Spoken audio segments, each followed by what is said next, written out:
Shalom, Bapak Ibu, saudara-saudari yang dikasihi oleh Tuhan. Selamat datang kembali di dalam program renungan kita pada hari ini. Tema kita hari ini bertumbuh di dalam kebijaksanaan. Diambil dari Amsal 2 ayat yang ke-6. Karena Tuhanlah yang memberikan hikmat, dari mulutnya datang pengetahuan dan kepandaian. Pendahuluannya, hikmat dan dari ensiklopedia Alkitab masa kini halaman 393. Hikmat lazim dilakukan di Asia Barat kuno. Di dalamnya ada pengajaran untuk hidup berhasil. Ada dua jenis hikmat. Yang pertama, hikmat ataupun pepatah-pepatah pendek dan tajam untuk kebahagiaan dan kesejahteraan pribadi. Umpamanya di dalam kitab Amsal. Yang kedua, hikmat spekulatif di dalam bentuk monolog. Umpamanya kitab Pengkhotbah atau dialog. Umpamanya di dalam kitab Ayub. Tujuannya menyelidiki masalah antara Allah dan manusia. Hikmat spekulatif itu praktis dan empiris, bukan teoritis. Empiris adalah berdasarkan pengalaman. Di dalam Kamus Besar Bahasa Indonesia, berdasarkan penemuan, pencobaan, pengamatan yang telah dilakukan. Jadi hikmat itu adalah suatu pengertian dan pemahaman yang dalam mengenai orang, barang, atau kejadian situasi, dan menghasilkan kemampuan menciptakan penilaian.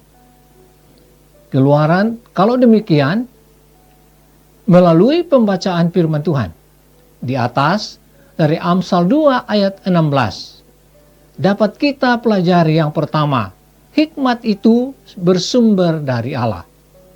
Di dalam ayat 6a, Ayub 28:1 sampai dengan 28 menceritakan tentang hikmat.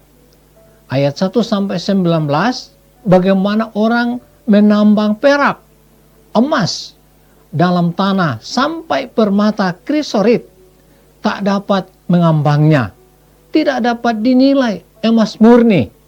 Sedangkan ayat 20 sampai dengan ayat 22 Ayub mempertanyakan hikmat dari mana datangnya, akal budi itu dari mana, di mana tempatnya.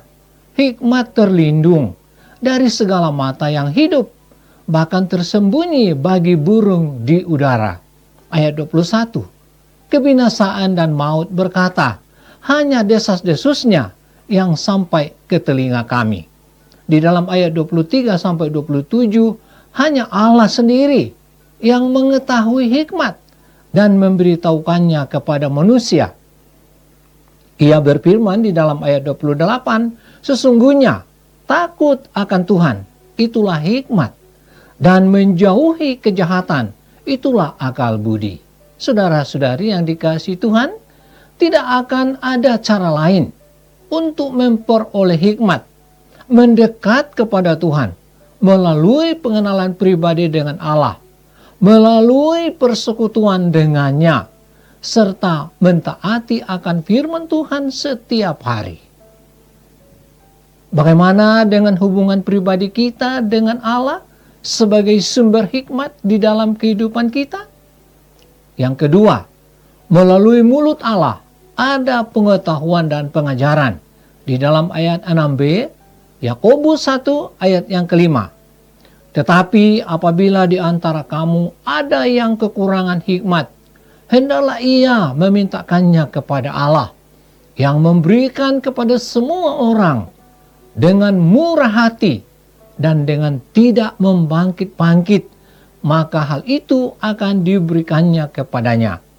Saudara-saudara yang dikasihi Tuhan, jelas keinginan Allah supaya semua orang percaya memiliki hikmat Allah.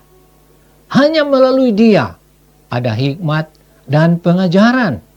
Apakah maksud dan tujuan Allah memberi hikmat kepada kita? Tujuannya adalah menjadikan umatnya hidup di dalam ketaatan, mentaati firman-Nya, sebab di dalam mulut Allah ada pengajaran dan pengetahuan. Dengan pengetahuan dan hikmat dari Tuhan, saya percaya kita akan bertumbuh di dalam kebijaksanaan. Di dalam Mazmur 119 ayat 105 berkata, "Firman-Mu pelita bagi kakiku dan terang bagi jalanku." Saya yakin benar kalau firman Tuhan ada di dalam hidup kita, kita akan menjadi berkat di dalam segala hal.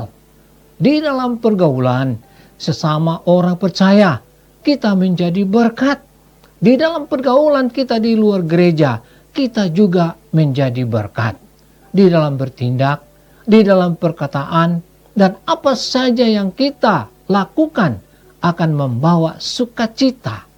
Nama Tuhan dimuliakan. Dan akhirnya, saudara-saudara yang dikasihi Tuhan, untuk mencapai tujuan Allah, agar kita bertumbuh di dalam kebijaksanaan, sumber hikmat berasal dari Allah.